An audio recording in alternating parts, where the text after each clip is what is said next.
إن الحمد لله نحمده ونستعينه ونستغفره ونعوذ بالله من شرور أنفسنا ومن سيئات أعمالنا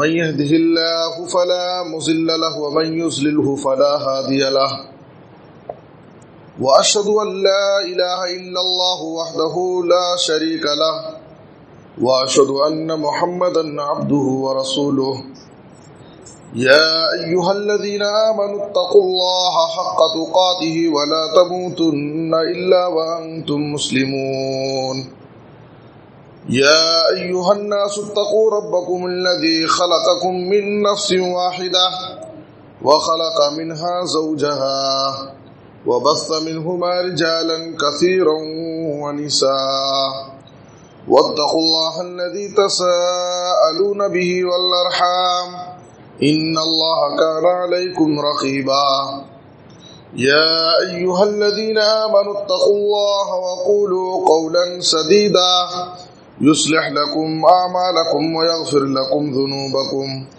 ومن يطع الله ورسوله فقد فاز فوزا عظيما أما بعد فإن خير الحديث كتاب الله وأحسن الهدي هدي محمد صلى الله عليه وسلم وشر الأمور محدثاتها وكل محدثة بدعة وكل بدعة ضلالة وكل ضلالة في النار أعوذ بالله من الشيطان الرجيم بسم الله الرحمن الرحيم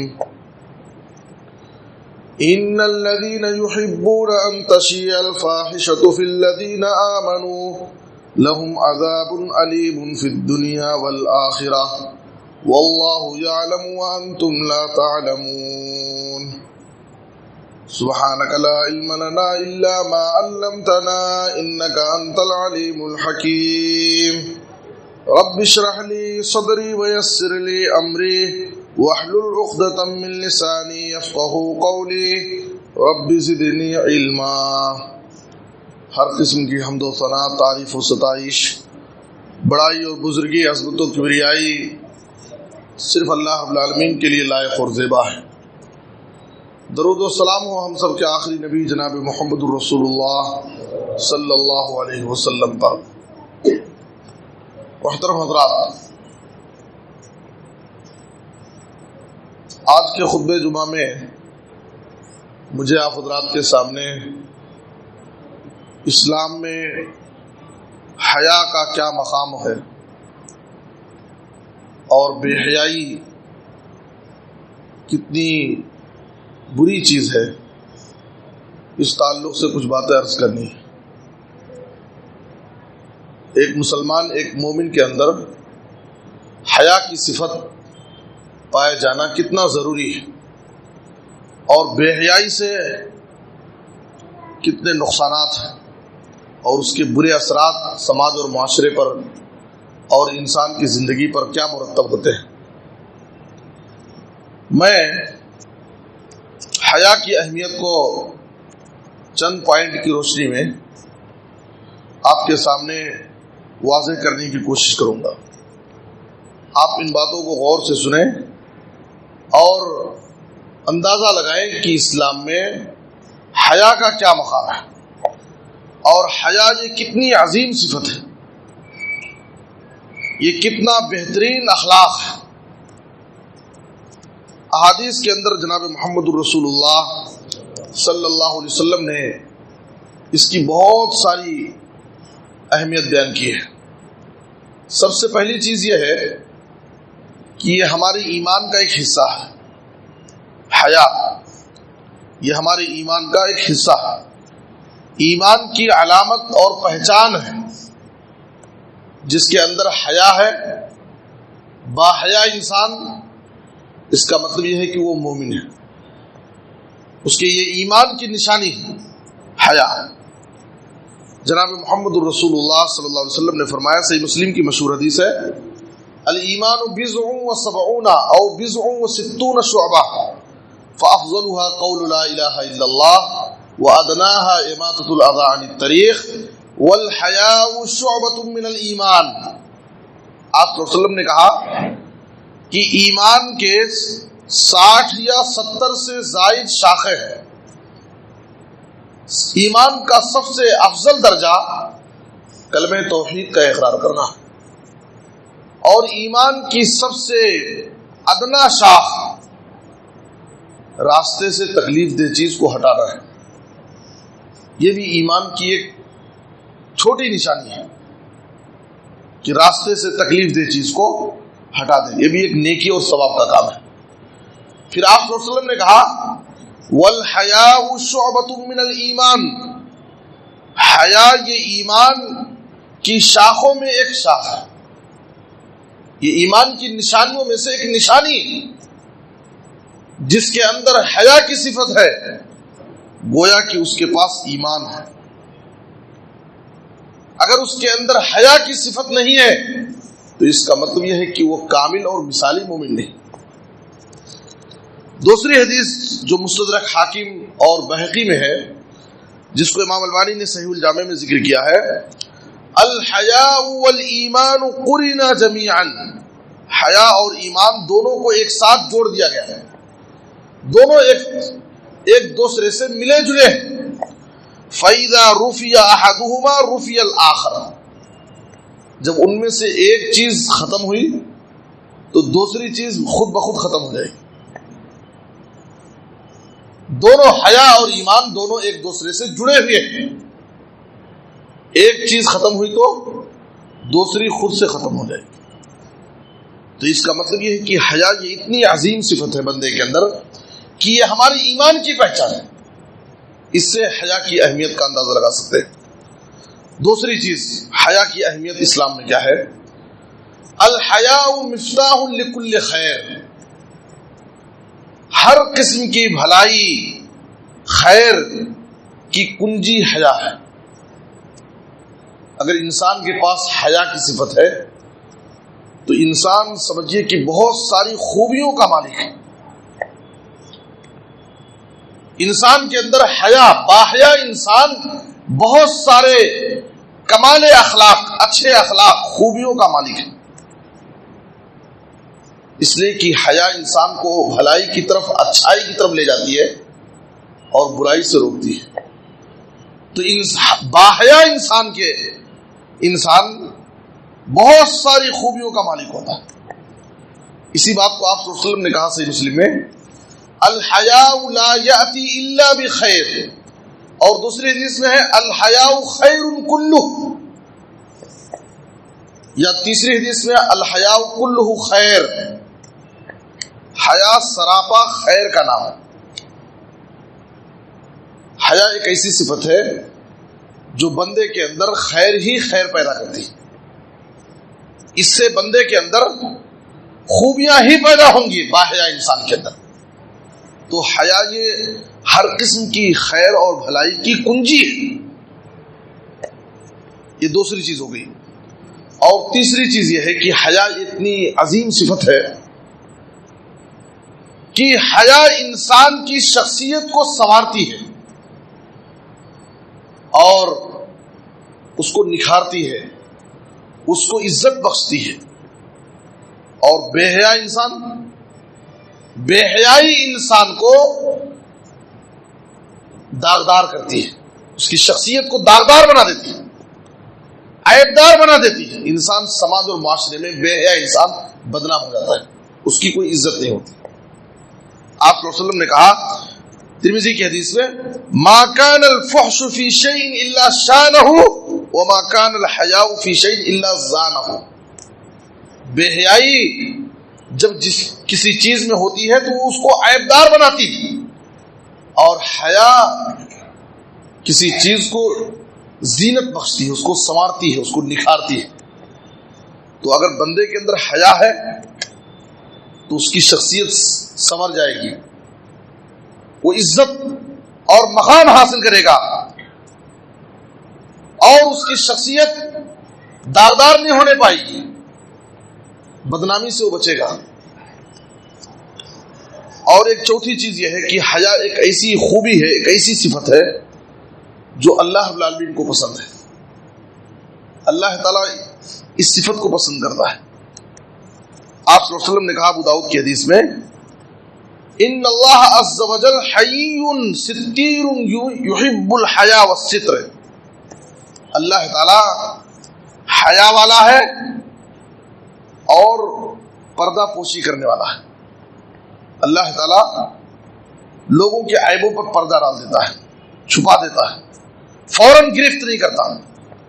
اور اللہ تعالیٰ حیا والا ہے اور اللہ تعالیٰ اس صفت کو اپنے بندوں میں بھی دیکھنا چاہتا ہے کہ میرے بندے کے اندر حیا کی صفت ہو اور میرا بندہ بھی لوگوں کے عیبوں کو چھپانے والا ہو, لوگوں کے عیبوں کو پر پردہ ڈالنے والا ہو.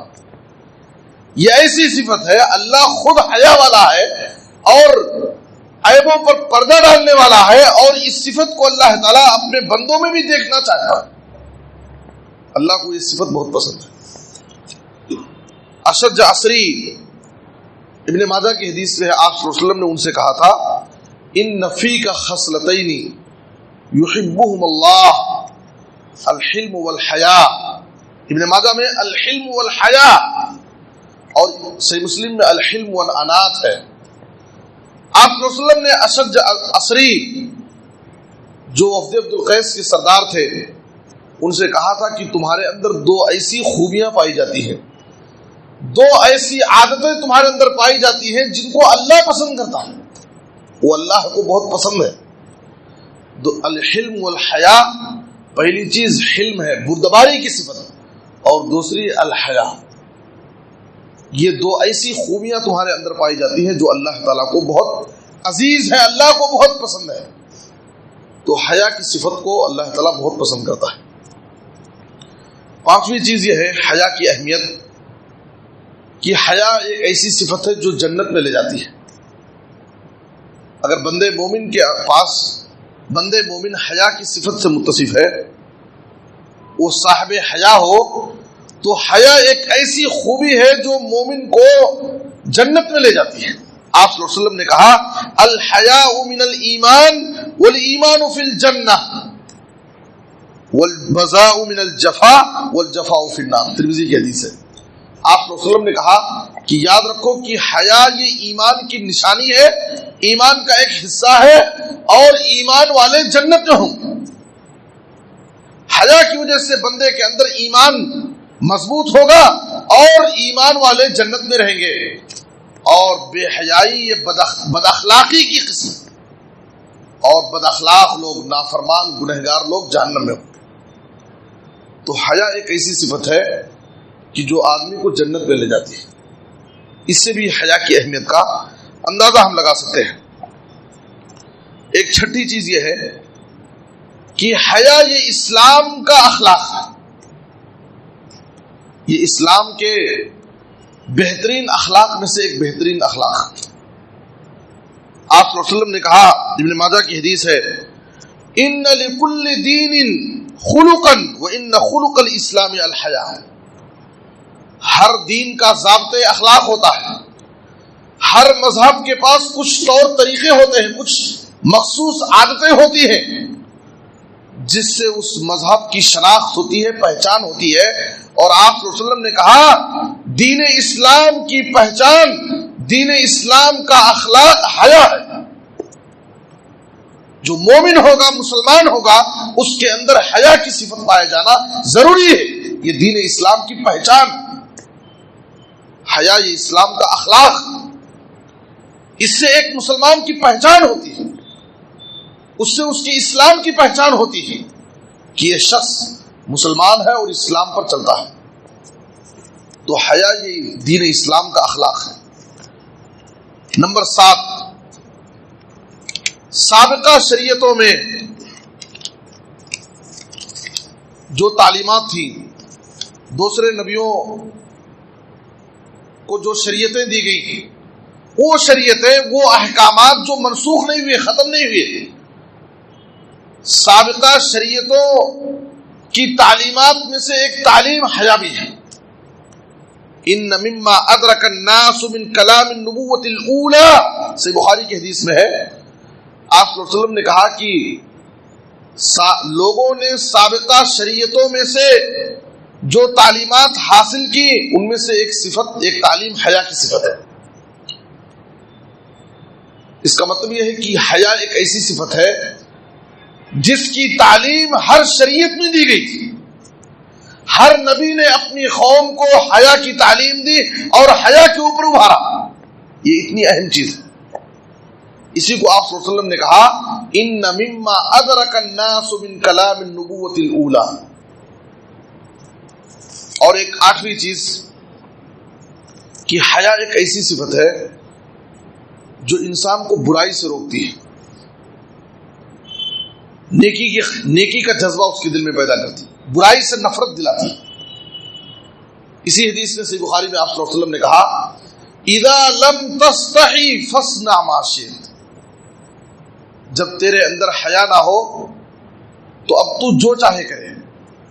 بے حیا انسان جو بھی برائی کرنا چاہے کر سکتا ہے۔ بے حیا انسان ہر قسم کی برائیوں کو بآسانی کر لیتا ہے، اسے گناہوں سے نفرت نہیں ہوتی ہے، برائی کا احساس اس کے دل سے ختم ہو جاتا ہے۔ بے غیرت اور بے حیا انسان اس کو برائیوں کا احساس نہیں ہوتا ہے۔ اسی لیے آپ صلی اللہ علیہ وسلم نے کہا کہ حیا یہ انسان کی ایک ایسی صفت ہے جو اس کو برائی سے روکتی ہے، بچاتی ہے۔ جب آدمی کے پاس حیا کی صفت نہ ہو تو اس کا مطلب یہ ہے کہ اب وہ انسان کوئی بھی گناہ کر سکتا ہے۔ آج سماج اور معاشرے میں جو برائیاں پھیل رہی اس کا سبب کیا ہے؟ اس کا بڑا سبب بے حیائی، اس لیے کہ سماج اور معاشرے میں بے حیائی تیزی سے پھیل رہی ہے، اور بے حیائی یہ انسان کو برائی کی طرف لے جاتی ہے۔ اذا لم تستحی فاصنع ما شئت۔ اور نواں پوائنٹ یہ ہے کہ یہ حیا یہ نبوی اخلاق ہے، نبی صلی اللہ علیہ وسلم کے اخلاق میں سے۔ آپ صلی اللہ علیہ وسلم کے جو بلند اخلاق تھے، آپ صلی اللہ علیہ وسلم کے جو اخلاق کی بہت ساری قسمیں تھیں، اس نبی صلی اللہ علیہ وسلم کے اخلاق میں ایک صفت یہ بھی تھی کہ آپ بڑے حیا والے تھے۔ بلکہ آپ صلی اللہ علیہ وسلم کے بارے میں آتا ہے کہ ایک پردہ نشین کنواری لڑکی سے زیادہ آپ حیا والے تھے۔ حدیث کے الفاظ ہے کان النبی صلی اللہ علیہ وسلم اشد حیاء من العذراء فی خدرها، صحیح بخاری کی حدیث ہے، فَإِذَا رَأَى شَيْئًا يَكْرَهُهُ عَرَفْنَاهُ فِي وَجْهِهِ۔ آپ صلی اللہ علیہ وسلم ایک باکرہ لڑکی جو پردے میں رہتی ہے، جو بڑی حیا والی ہوتی ہے، یہاں تک کہ شادی کے لیے نبی صلی اللہ علیہ وسلم نے کہا کہ جب اس سے اجازت مانگی جاتی ہے کہ فلاں لڑکے سے تمہارا رشتہ ہونے والا ہے، تو اس کی اجازت اس کی خاموشی ہے، وہ اذنها صماتها۔ کیوں؟ اس لیے کہ وہ حیا کی وجہ سے، شرم کی وجہ سے زبان کھول کر بات کرنے اور زبان کھول کر کے بول کر کے اجازت دینے میں اسے حیا آئی، شرم اس کو روکے گی۔ شرم سے وہ بول کر نہیں کہہ سکتی کہ ہاں مجھے پسند ہے۔ اسی لیے کہا گیا کہ باکرہ لڑکی کی خاموشی اس کی اجازت ہے، اس کی رضامندی کی دلیل ہے۔ اور آپ صلی اللہ علیہ وسلم کے بارے میں کیا ہے کہ آپ صلی اللہ علیہ وسلم ایک باکرہ کنواری پردہ نشین لڑکی سے زیادہ حیا والے تھے۔ کتنا حیا کی صفت آپ کے اندر تھی، اور آپ کی حیا کا یہ عالم تھا کہ اگر آپ کسی چیز کو ناپسند کرتے تو زبان سے اس کا اظہار نہیں کرتے، حیا کی وجہ سے۔ بس آپ کے چہرے سے معلوم ہو جاتا، آپ کے چہرے کا رنگ بدل جاتا، صحابہ کرام آپ کے چہرے کو دیکھ کر سمجھ جاتے کہ آپ صلی اللہ علیہ وسلم اس چیز کو ناپسند کر رہے ہیں، لیکن حیا کی وجہ سے نبی صلی اللہ علیہ وسلم زبان سے کھل کر کے آپ بول نہیں سکتے تھے۔ حیا، تو حیا یہ نبی صلی اللہ علیہ وسلم کے اخلاق کا ایک حصہ ہے، نبوی اخلاق حیا۔ صحابہ کرام میں بھی دیکھیے کیسے کیسے حیا والے تھے۔ حضرت عثمان رضی اللہ عنہ حیا کے پیکر تھے، اور حضرت عثمان رضی اللہ عنہ کی حیا کے معاملے میں مثال بیان کی جاتی ہے کہ بڑے حیا والے تھے۔ اور آپ صلی اللہ علیہ وسلم نے حدیث کے اندر کہا جس کو ابن عساکر نے تاریخ دمشق میں ذکر کیا ہے اور امام البانی نے صحیح الجامع اور صحیحہ میں ذکر کیا ہے، الحیاء من الایمان واحیاء امتی عثمان، حیا ایمان کی علامت ہے، اور میری امت کے سب سے زیادہ حیا والے انسان اگر کوئی ہے تو عثمان رضی اللہ عنہ، میری امت کے سب سے زیادہ حیا والے انسان اگر کوئی ہے تو عثمان رضی اللہ عنہ۔ اور صحیح بخاری کی وہ حدیث جس میں ہے کہ ایک مرتبہ نبی صلی اللہ علیہ وسلم عائشہ رضی اللہ تعالیٰ عنہا کے گھر میں تھے، بستر پر لیٹے ہوئے تھے، اور آپ کی ایک روایت میں ہے کہ آپ کی ران کھلی ہوئی تھی، اور ایک روایت میں ہے کہ آپ کی پڈلی کھلی ہوئی تھی۔ ابو بکر صدیق رضی اللہ عنہ آپ سے ملاقات کے لیے اجازت لے رہے تھے آنے کے لیے، نبی صلی اللہ علیہ وسلم نے اجازت دی، آپ صلی اللہ علیہ وسلم ویسے ہی لیٹے رہ گئے۔ تھوڑی دیر آئے اور بات کی ابو بکر صدیق رضی اللہ عنہ، تھوڑی دیر کے بعد عمر رضی اللہ عنہ آئے، اندر آنے کی اجازت مانگ رہے ہیں، نبی صلی اللہ علیہ وسلم نے اجازت دی، وہ اندر آئے، آپ صلی اللہ علیہ وسلم ویسے ہی لیٹے ہوئے تھے۔ تھوڑی دیر کے بعد حضرت عثمان رضی اللہ عنہ آئے، آپ سے ملاقات کے لیے اندر آنے کی اجازت مانگ رہے تھے، نبی صلی اللہ علیہ وسلم نے ان کو اجازت دی، اور ان کے اندر آنے سے پہلے آپ اٹھ کر بیٹھ گئے، لیٹے ہوئے تھے آپ، اٹھ کر بیٹھ گئے اور اپنے کپڑے کو درست کر لیے۔ جب سب چلے گئے، عائشہ رضی اللہ تعالیٰ عنہا نے کہا اللہ کے رسول کیا بات ہے؟ ابو بکر صدیق رضی اللہ تعالیٰ عنہ آئے، آپ لیٹے رہے، اپنے کپڑے کو آپ درست نہیں کیے۔ عمر فاروق آئے، آپ لیٹے رہے، آپ نے اپنے کپڑے کو درست نہیں کیا، لیکن جب حضرت عثمان آئے تو آپ اٹھ کر بیٹھ گئے اور اپنے کپڑے کو آپ بیٹھ کر درست کر لیے۔ تو آپ صلی اللہ علیہ وسلم نے کیا کہا؟ الا استحی من رجل تستحی منہ الملائکہ، صحیح مسلم کی حدیث ہے، آپ صلی اللہ علیہ وسلم نے کہا کیا میں ان سے شرم نہ کروں جن سے فرشتے شرم کرتے ہیں؟ کیا میں ان کی شرم و حیا کا لحاظ نہ کروں جن کی شرم و حیا کا لحاظ آسمان کے فرشتے کرتے ہیں؟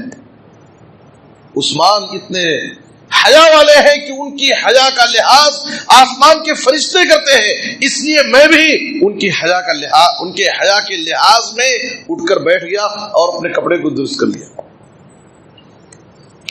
تو حیا یہ نبی صلی اللہ علیہ وسلم کی صفت ہے اور آپ کے صحابہ کی صفت ہے۔ ایک 10واں پوائنٹ، آخری پوائنٹ، سب سے بڑا حیا دیکھیے، حیا لوگوں سے بھی کرنا ہے، اپنے نفس سے حیا کرنا ہے تنہائیوں میں، اور سب سے بڑا حیا یہ ہے کہ لوگوں سے زیادہ اللہ سے حیا ہم کریں۔ اللہ سے حیا، اللہ سے حیا کے مطلب یہ ہے کہ اللہ رب العالمین کی اطاعت اور فرما برداری کریں، اللہ کی نافرمانی سے بچے، اللہ نے جس چیز کو حرام قرار دیا ہے اس کے قریب نہ جائیں، یہ اللہ سے حیا ہے۔ خلوت و جلوت میں، چاہے ہم رات کی تاریکی میں ہو، تنہائی میں ہو، اکیلے میں ہو، لوگوں کی بھیڑ میں ہو، ہر جگہ اللہ سے ڈرے، یہ اللہ سے حیا ہے۔ آپ صلی اللہ علیہ وسلم نے ایک مرتبہ فرمایا، ترمذی کی حدیث ہے، استحیوا من اللہ حق الحیا، اے لوگو تم اللہ سے ویسی حیا کرو جیسے حیا کا حق ہے۔ صحابہ کرام نے کہا اللہ کے رسول الحمدللہ، اللہ کی توفیق سے ہم تو اللہ سے حیا کرتے ہیں، ہم سب حیا والے ہیں۔ تو آپ صلی اللہ علیہ وسلم نے کہا کہ یہ حیا نہیں ہے، لیس ذاک۔ اس کے بعد آپ نے کہا وَلَكِنَّ الْإِسْتِحْيَاءَ مِنَ اللَّهِ حَقَّ الْحَيَاء، حیا کا حق اللہ سے، حیا کا حق کیا ہے؟ أَن تَحْفَظَ الرَّأْسَ وَمَا وَعَى، کہ تم اپنے سر کی حفاظت کرو اور اس سے جو جڑے ہوئے ہیں اعضاء ہے، سر سے جڑے ہوئے جو اعضاء ہے، سر کی اور سر سے جڑے ہوئے اعضاء کی حفاظت کرو۔ سر کی حفاظت کا مطلب کیا ہے؟ کہ اپنے سر کو کسی اللہ کے علاوہ کسی دوسرے کے سامنے مت جھکاؤ، صرف اللہ کے سامنے تمہارا سر جھکنا چاہیے۔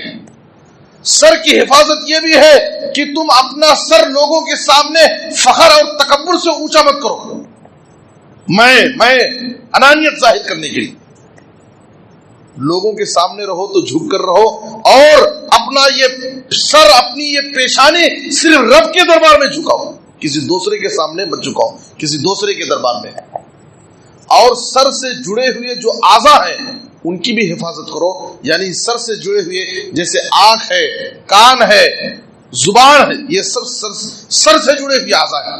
ان کی حفاظت کرنے کا مطلب یہ ہے کہ اپنی آنکھوں سے تم غلط چیز کو مت دیکھو، اپنے کان سے کسی غلط چیز کو مت سنو، اپنی زبان سے کوئی حرام بات، جھوٹی بات، ناجائز بات مت بولو. ان اعضاء کی تم حفاظت کرو، ان کا صحیح استعمال کرو. یہ اللہ سے حیا ہے.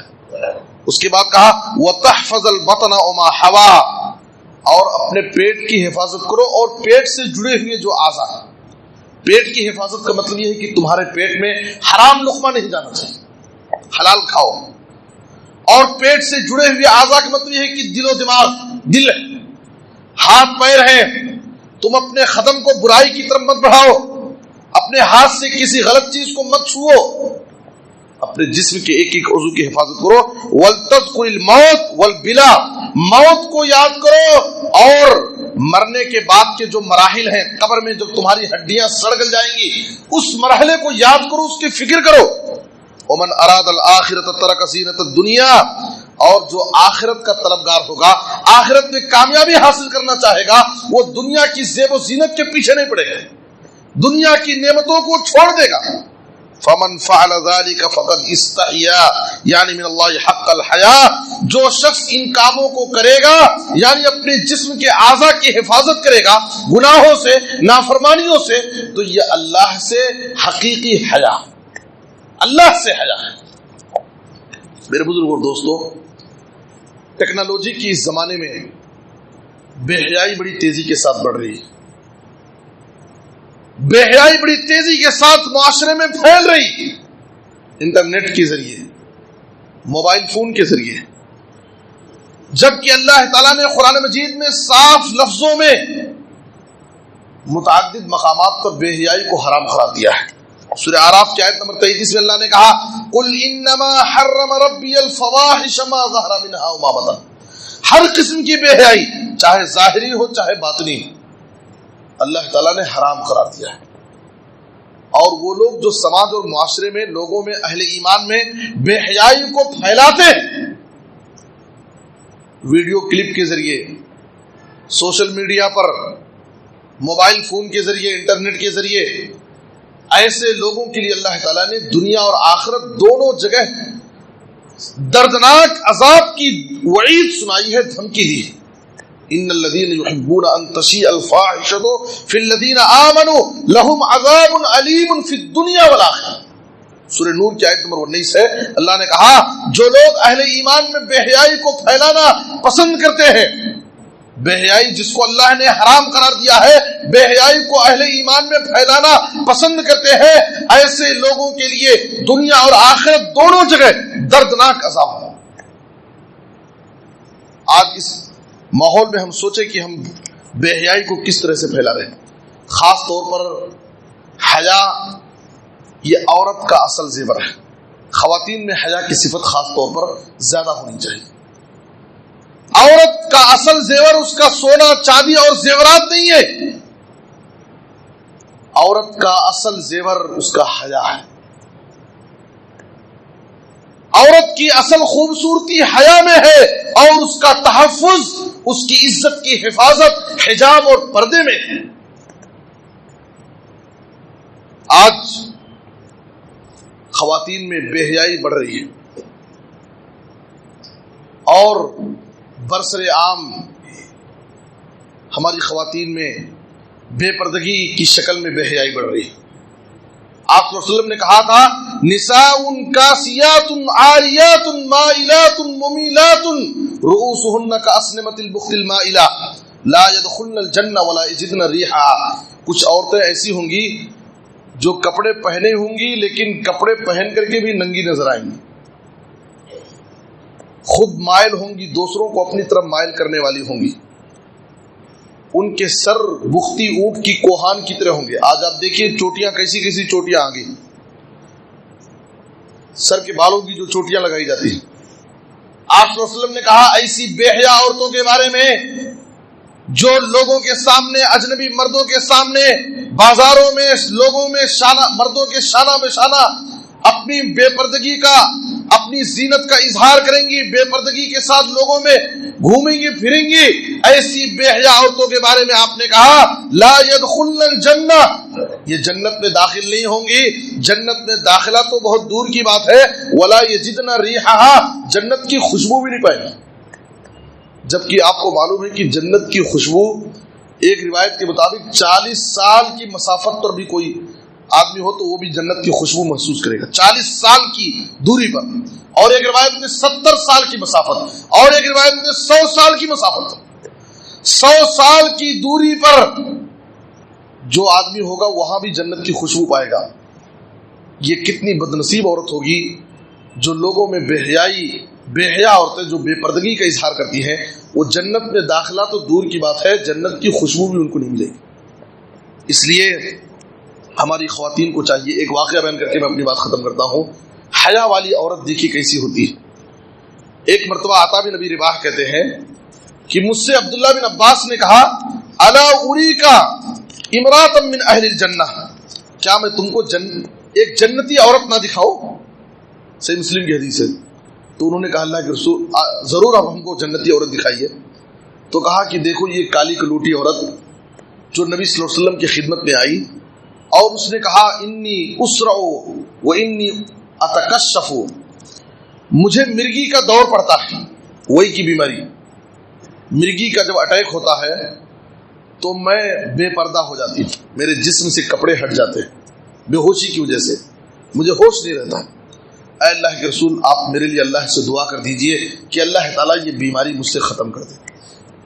نبی صلی اللہ علیہ وسلم نے اس حیا والی عورت کے سامنے دو اختیار دیا، دو چوائس پیش کیا، ان شئت صبرت ولک الجنہ، اگر تو چاہے تو اس بیماری میں صبر کرے اور اس صبر کے بدلے میں اللہ تجھے آخرت میں جنت عطا کرے، وَإِن شِئْتَ دعوت اللہ ان یعافیک، اور اگر تو چاہے تو میں تیرے لیے اللہ سے دعا کر دوں گا، اللہ تجھے عافیت دے دے گا، اس بیماری سے بچا لے گا، ختم کر دے گا بیماری۔ اس نے سوچا کہ اگر اس بیماری میں تھوڑی تکلیف اٹھا لوں اور صبر کر لوں، اس کے بدلے میں اگر مجھے آخرت میں جنت مل رہی ہے تو اس سے بہترین سودا کیا ہوگا؟ اس نے کہا ٹھیک ہے اللہ کے رسول، میں اس بیماری پر صبر کروں گی اور اللہ سے آخرت میں جنت کی امید رکھتی ہوں۔ اس کے بعد اس جنتی عورت نے نبی صلی اللہ علیہ وسلم سے ایک خواہش کی، اے اللہ کے رسول ٹھیک ہے یہ بیماری میرے اندر باقی رہے، لیکن جب اس بیماری کا اٹیک میرے اوپر ہوتا ہے تو میں بے ہوش ہو جاتی ہوں اور بے ہوشی کے عالم میں میرے جسم سے کپڑے ہٹ جاتے ہیں، میں بے پردہ ہو جاتی ہوں۔ اے اللہ کے رسول آپ میرے لیے اللہ سے دعا کر دیجئے کہ جب یہ بیماری میرے اوپر آئے اس وقت میرے جسم سے کپڑے نہ ہٹنے پائیں۔ کیسی حیا والی عورت جس کو بے ہوشی کے عالم میں بھی اپنی حیا کی فکر لگی ہوئی ہے کہ میرے جسم کے کسی خالی حصے کو کسی اجنبی مرد کی نظر نہ پڑنے پائے۔ ہماری خواتین ذرا غور کریں کہ آج ہمارے پردے کا حال کیا ہے، ہمارے لباس و پوشاک کا حال کیا ہے۔ ایک مرتبہ نبی صلی اللہ علیہ وسلم نے جب کہا کہ اگر جو مرد اپنے ٹخنے سے نیچے اپنے ازار اور پینٹ کو پہنے گا تو اللہ تعالیٰ اس کو نظر رحمت سے قیامت کی دن نہیں دیکھے گا، ام سلمہ رضی اللہ تعالیٰ عنہا نے کہا اے اللہ کے رسول عورتیں کیا کریں؟ تو نبی صلی اللہ علیہ وسلم نے کہا کہ عورتوں کو چاہیے کہ ایک بالش اپنے کپڑے کو ازار سے پیر سے نیچے رکھیں۔ تو ام سلمہ رضی اللہ تعالیٰ عنہا نے کہا اللہ کے رسول ایک بالش اگر ہم اپنے ازار ٹخنے سے نیچے رکھیں گے تو راستے سے چلتے ہوئے ہمارے قدم نظر آئیں گے، ایک بالش نیچے رکھنے کے باوجود۔ سوال یہ ہے کہ اگر ہم ایک بالش نیچے رکھیں گے تو راستے سے چلتے ہوئے ہمارے قدم نظر آئیں گے۔ تو نبی صلی اللہ علیہ وسلم نے کہا کہ ٹھیک ہے تو ایک ہاتھ نیچے رکھو۔ آپ سوچئے کہ اس دور کی خواتین کی حیا کا کیا عالم ہے کہ وہ اپنی عزت کی کیسی حفاظت کرتی تھیں۔ آج ہمارے پاس خواتین میں حیا کے تعلق سے کتنی کوتاہی پائی جاتی ہے۔ اس لیے حیا عورت کا اصل زیور ہے۔ فروری کا مہینہ چل رہا ہے، 12 تاریخ ہے، 14 تاریخ کو ویلنٹائن ڈے منایا جاتا ہے۔ جس کو دنیا والے یوم محبت کے نام سے جانتے ہیں، یوم عشاق، یوم عاشقاں، پیار اور محبت کا اظہار ہوتا ہے۔ سرخ گلاب، سرخ لال پھول کے ذریعے کا تحفہ دیا جاتا ہے اور ایک دوسرے سے اپنی محبت کا اظہار ہوتا ہے۔ لڑکے لڑکیاں بے پردگی کا، بے حیائی کا اظہار کرتی ہے۔ یہ محبت کا دن نہیں بلکہ یہ فحاشی، بے حیائی اور عیاشی کا دن، جس دن بے حیائی کا ننگا ناچ ہوتا ہے اور ناچنے اور گانے کی محفلیں قائم ہوتی ہیں، شراب و کباب کا دور ہوتا، ساری بے حیائی اس دن کی جاتی ہے۔ ہمارے غیر تربیت یافتہ نوجوان جو اسکولوں، کالجوں، یونیورسٹیوں سے جڑے ہیں، غیروں سے ان کی دوستی ہونے کی وجہ سے، ان کے جوڑ میں رہنے کی وجہ سے ایسی برائیوں میں وہ بھی ملوث ہو جاتے ہیں۔ ہماری گزارش ہے، سرپرستوں کی یہ بہت بڑی ذمہ داری ہے ماں باپ کی کہ ایسے موقعوں پر خاص طور پر اپنے بچوں کو کنٹرول کریں، نوجوانوں پر نظر رکھیں، اس لیے کہ جوانی یہ دیوانی کی عمر ہوتی ہے، ان کے جسم میں گرم خون ہوتے ہیں، موبائل فون کے ذریعے ان کے لیے بھٹکنے بہکنے کے بہت سارے مواقع ہیں۔ اس لیے ماں باپ کی یہ بہت بڑی ذمہ داری ہے کہ اپنے بچوں پر وہ نظر رکھیں، آوارہ بچوں کی صحبت میں رہ کر کے وہ بگڑنے نہ پائے۔ اور نوجوانوں کی ذمہ داری ہے کہ وہ کہیں بھی رہے اللہ کا ڈر اپنے دلوں میں پیدا کریں، غیروں کے طریقوں سے مرغوب ہونے کی ضرورت نہیں ہے۔ سب سے بہتر طریقہ اسلام کا طریقہ ہے، اسلامی تہذیب ہے، اس لیے اسلامی طریقے پر عمل کرنا آپ سیکھیں۔ اور یہ سب غیروں کا طریقہ ہے، یہود و نصارہ کی مشابہت ہے، اور نبی صلی اللہ علیہ وسلم نے کہا من تشبہ بقوم فہو منہم، جو جس قوم کی مشابہت اختیار کرے گا اس کا شمار انہی میں ہوگا، اللہ تعالیٰ اس کو انہی میں کر دے گا۔ اس لیے علامہ اقبال نے کہا تھا حیا نہیں ہے زمانے کی آنکھ میں باقی، حیا نہیں ہے زمانے کی آنکھ میں باقی، خدا کرے کہ جوانی تیری رہے بیدار۔ اللہ سے دعا ہے کہ اللہ تعالیٰ ہمیں کتاب و سنت پر عمل کرنے کی توفیق عطا فرمائے، اور حیا جیسی عظیم صفت سے اللہ ہم سب کو متصف ہونے کی توفیق عطا فرمائے۔ ہمارے نوجوانوں میں، خاص طور پر خواتین میں، نوجوان لڑکوں اور لڑکیوں میں اللہ تعالیٰ اچھے اخلاق پیدا کرنے کی توفیق عطا فرمائے۔ اے اللہ جو بھی بیمار انہیں شفا عاجل کامل عطا فرما، اے اللہ جو مقروض ہیں انہیں ادائیگی قرض کی کوئی آسان سبیل پیدا فرما، اے اللہ ہر جگہ تو اسلام اور مسلمانوں کو عزت، ترقی اور غلبہ نصیب فرما، ہر جگہ مظلوم مسلمانوں کی حفاظت فرما، ان کی غیبی مدد فرما۔ اے اللہ ہمیں ہر قسم کے حادثات سے، بلاؤں سے، آفتوں سے، بیماریوں سے، پریشانیوں سے اللہ ہم سب کو محفوظ فرما، جب تک زندہ رکھ، کتاب و سنت پر عمل کرنے کی توفیق دے، خاتمہ ہو تو خاتمہ بالخیر، کلمہ توحید پر وفات دے، آمین تقبل یا رب العالمین، وصلی اللہ علی نبینا محمد وآلہ وصحبہ اجمعین۔ بارک اللہ لنا ولکم فی القرآن العظیم ونفعنی وإیاکم بالآیات والذکر الحکیم، انہ تعالی جواد کریم ملک بر رؤوف الرحیم۔